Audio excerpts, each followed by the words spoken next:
സർക്കാർ പ്രോത്സാഹിപ്പിച്ചിരുന്നെങ്കിൽ മദ്യ ഉപഭോഗം കൂടേണ്ടതാണ്, വിൽപ്പനയും കൂടേണ്ടതാണ്. തിരിച്ചാണ് കണക്കുകൾ കാണിക്കുന്നത്. ഉപഭോഗം കുറഞ്ഞു വരുന്നു എന്നുള്ളതാണ് കണക്കുകൾ കാണിക്കുന്നത്. പിന്നെ നമ്മൾ നേരിടുന്ന ഏറ്റവും വലിയ വിപത്ത് മയക്കുമരുന്നിൻ്റെതാണ്.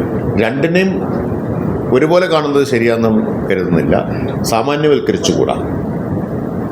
പണ്ട് ശരിയാണ്, മദ്യമാണ് ഏറ്റവും വലിയ ലഹരി.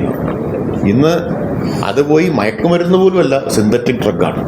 അപ്പം അതിനെ പ്രത്യേകമായി തന്നെ ഒരു വിപത്തായി, സാമൂഹിക വിപത്തായിട്ട് കണ്ടുകൊണ്ടുള്ള നടപടികൾ സർക്കാർ സ്വീകരിച്ചു. അത് ഫലപ്രദമായിട്ടുമുണ്ട്. ഞാൻ പറഞ്ഞത് കണക്കാണ്. കണക്ക് നിയമസഭയിലും പറഞ്ഞിട്ടുണ്ട്. എത്ര കേസ് മദ്യവിൽപ്പന നടക്കുന്നു. അത് ഇപ്പോൾ എൻ്റെ കൈവശ കണക്കില്ല, വേണമെങ്കിൽ ഞാൻ തരാം, നിങ്ങൾക്ക് നോക്കിയാലും കിട്ടും.